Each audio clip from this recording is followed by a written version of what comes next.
Good day mga ka-sports natin dyan.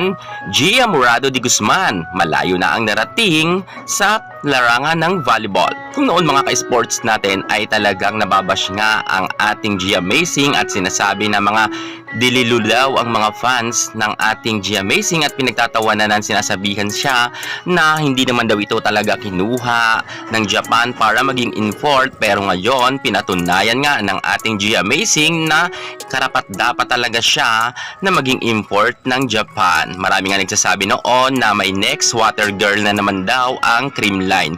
Gaya nga ng ating Gia Amazing, sinasabihan nila na gagawin lang daw itong bangko. Pero ngayon mga ka-sports ay nasupalpal nga ang mga bashers ng ating Gia Amazing sapagkat nga kasama nga siya sa first six. Ano kaya dito ang masasabi ng mga bashers ng ating Gia Amazing? Aalamin natin ang buong detalye sa kanyang laban sa Japan. Narito na. Pero bago ang lahat mga ka-sports, kung bago ka muna sa aking YouTube channel, huwag kalimutan mag-subscribe. I-click ang ating notification bell para lagi kang updated sa lahat ng issue pagdating sa volleyball. Susunod na. Drop it.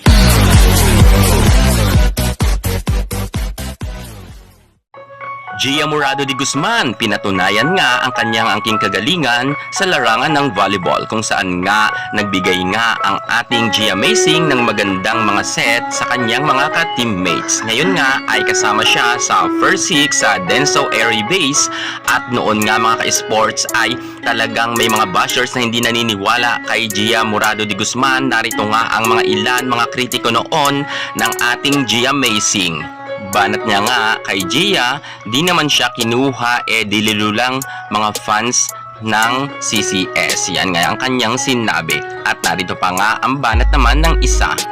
Mga masyadong ambisyoso lang mga fans ni Gia sa ASEAN nga, di nakakuha ng best setter tapos hired pa as import sa Japan. Di bobo tulad ng ilang Pinoy. Analysis ang mga Hapon, di sila gagastos para lang sa wala. Buti kong 6-footer na setter si Gia kahit walang best setter award. At narito pa nga ang isa na talagang napaka-basher niya kay Gia. Ito ang kanyang sabi kay Gia Amazing. Good luck! emoji, ha ha ha ha ha. Another water girl na naman ang kinuha nila, ha ha ha ha. Kung sakaling totoo yan, 3 na ang setter, malamang di siya ipapasok, ha ha ha ha. Magiging water girl lang yan, gaya ni Valdez, ha ha ha ha ha.